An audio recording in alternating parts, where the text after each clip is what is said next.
big matter. Fiona Hislop, has devolution been a disaster? No, it hasn't. We need to have economic and social recovery, and we've got to decide who we trust to take us through that.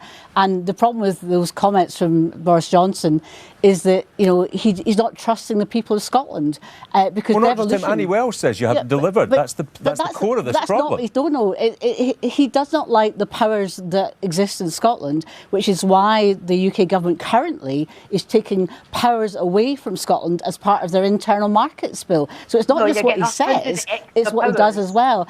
And I think it's also denying democracy. It's almost Trumpian to say, oh, we don't like devolution because the Conservative Party doesn't win, and they haven't won for 60 years. You don't like devolution either, Fiona, to be fair. Independence, you want independence, not devolution. To be fair, independence is not devolution. I'm supportive of independence quite clearly. I want independence, and the reason I want independence is because if we want the big changes in the economy and society that we've talked about coming through the difficulties we have, we're actually going to have to be bold, and we're going to have to trust ourselves as a people to make decisions about what matters to us. So what about Annis's comments that we shouldn't have an independence referendum until after 2026? We have to heal. Sustainable future that we want in terms of our economy, our society and our environment.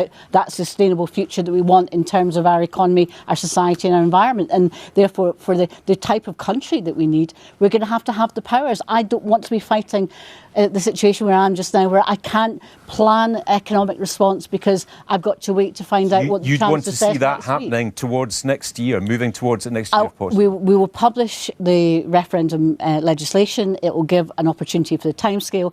Clearly, we are currently still in this COVID pandemic crisis situation, but we will assess the situation as we go. But I think so. Not next year. I think Scotland will need independence sooner rather than later, because the choices we are two different nations going in different ways, in different directions. We've had a time together, but that time I think is coming to an end. Let us forge a new path. Okay, I want to hear from about that sustainable future that we want in terms of our economy, our society and our environment. Not about that sustainable future that we want in terms of our economy, our society and our environment. We can all help Scotland recover from the impacts of COVID-19. So let's get on with building a more resilient, sustainable country that's fairer for everyone. Sustainable country that's fairer for everyone. Sustainable country that's fairer for everyone. Important in the short term, but it is also vital to help lay the groundwork for a sustainable economic recovery. Sustainable economic recovery. Sustainable economic recovery. Sustainable future that we want. That sustainable future come through, as we will. We'll put our shoulders to the wheel to build a better Scotland. We're all living through this crisis together. Every single one of us is struggling. But it would be wrong to pretend that we've all been affected equally.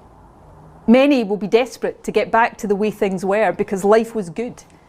But others will be desperate not to go back to the way things were because life was much more difficult than it should be. The pandemic has highlighted and deepened inequalities that have existed in our country for generations. So doing, it has laid down a challenge. The challenge of no longer accepting problems as inevitable or insoluble. As we emerge from this crisis, we must harness that same can-do spirit. Things may have come apart this year all over the world, but we have an opportunity now to put them back together in a better way. That means protecting our NHS, giving young people the best start in life, creating jobs, taking action every day to improve lives, and yes, winning the powers that come with independence, so that together we can build the better, fairer Scotland we know is possible. We must not, and we will not, waver from our commitment to a net zero society by 2045. Scotland prepares to host the global climate change talks in Glasgow next year.